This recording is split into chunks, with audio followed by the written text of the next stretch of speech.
It's a dog, it's a dog, it's a doggy dog world. When The Chronic and Doggy Style become huge hits for Interscope, they now have a steady music supply coming from Death Row Records. And so what was once the label home to Marky Mark and the Funky Bunch and Gerardo is now home to the hardest of the hardcore gangster rap that's selling worldwide. And also, they had Tupac Shakur. I got it now. I got it. Hold on now. I got it. Let's play the beat.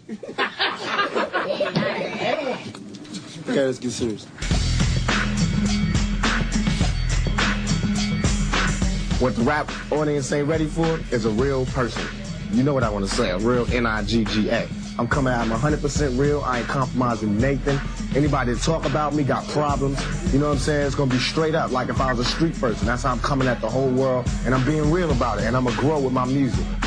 Tupac Amaru Shakur, he was born to Afeni Shakur, a famous Black Panther. She was one of the Panther 21. There was Afeni Shakur, who had been forced to live in the New York Women's House of Detention while she was pregnant. She had to deal with struggles in jail, having to petition the court so that she would get better meals so that she could, you know, provide for her as of yet unborn child. A lot of people are not from that era. They don't even know what a Black Panther is. But I'm a cat who went to school who couldn't get no breakfast, and the Black Panthers insisted that the Oakland public school system provide breakfast for the kids with the tax money. The Black Panthers insisted that police stop attacking the community. When you think about that, now think about Tupac. That's his mom. His mom comes from people who say stand up for yourself. My mama was a Panther. My papa was a hustler from 135th Street, you know what I'm saying? On her trial, facing about 360-something years for conspiracy to all that, she made love with my father, the hustler, and they had a baby, and she was in jail, pregnant with me. You know what I'm saying? Came up out of that. He was always growing up with different father figures. And so he was constantly looking at either the revolutionaries or the thugs. I also come from the streets because I moved to California, lived in Marin, lived in Oakland, you know what I'm saying? Now I live in Los Angeles, you know, so I'm coming out the street. It's the thug life. That's all. I come out the thug life. Once he started making records that dealt with Black Revolution or that dealt with thug life, he didn't see it as a contradiction. You know they got me trapped in this prison of seclusion. Happiness living on the streets is a delusion. Even a smooth criminal one day must get caught. Shot up or shot down with the bullet that he bought. Now I'm You knew when you met Tupac that he was something special. There was something about him. Even when he doing a Humpty dance, you know this is not it. This is not all of who he is. When he was in the Bay Area, he hooked up with Digital Underground. At first was kind of a roadie. Then, you know, one of the guys on stage doing Humpty Hump.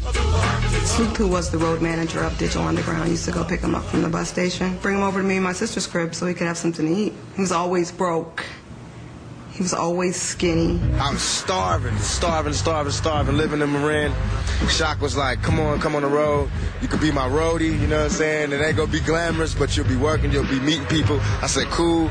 Got off the road, he said, well, I'm gonna pay you this, and I'm gonna let you do same song. I did same song. Ever since then, it's been on. Tupac, go ahead and rock this. Now I clown around when I hang around with the underground. Girls used to frown, say I'm down when I come around. I didn't hear All Around the World same song till like the video. The people in Digital were telling me about it, and I heard it, we're like, wow, amazing, but it was a verse. But when he said Brenda's got a baby, that's when we were floored. Now Brenda really never knew her moms, and her dad was a junkie putting death into his arms. It's sad, cause I bet Brenda doesn't even know. Just cause you're in the ghetto doesn't mean you can't. Like, who is Brenda? Who do we know her? Does she live in Oakland? What's going on? And he was like, it's a metaphor for all girls. Wise up. Like, why are you asking me dumb questions? Tupac is a real artist. You know, when you got records like Brenda Had a Baby, it's on a whole other intellectual level.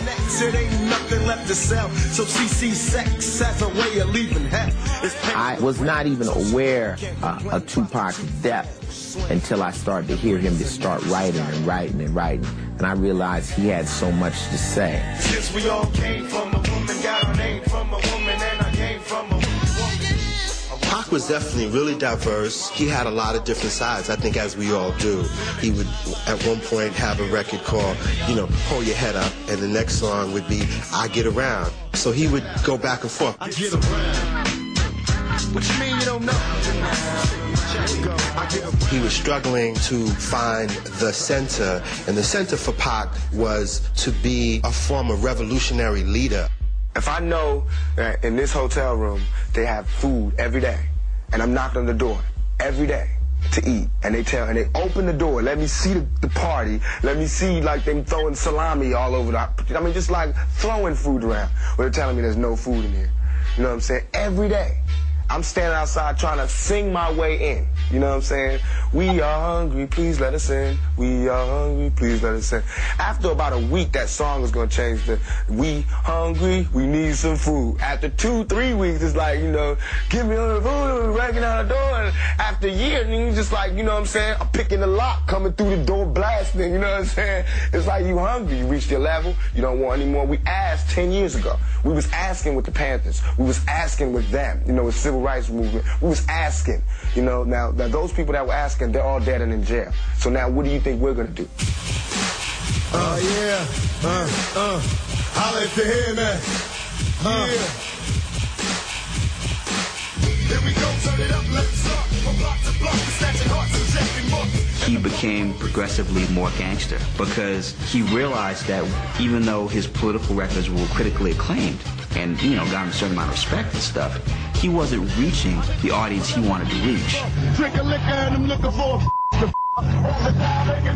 they live more illegal as a sling another ounce. I wish it was a kilo. That's how we rolling in the 9-3. Thug life. We stomping over all that madness that's out there because brothers is fronting. We finna take it to the streets again. If I gotta leave my record company, whatever I got to do, it's finna be in the streets again. I'm finna be saying my stuff uncensored, all that. Get the gat too, you know what I'm saying? Roll to. No, don't put that. No, get the gat. Let them thug life. You want to need more. That scene.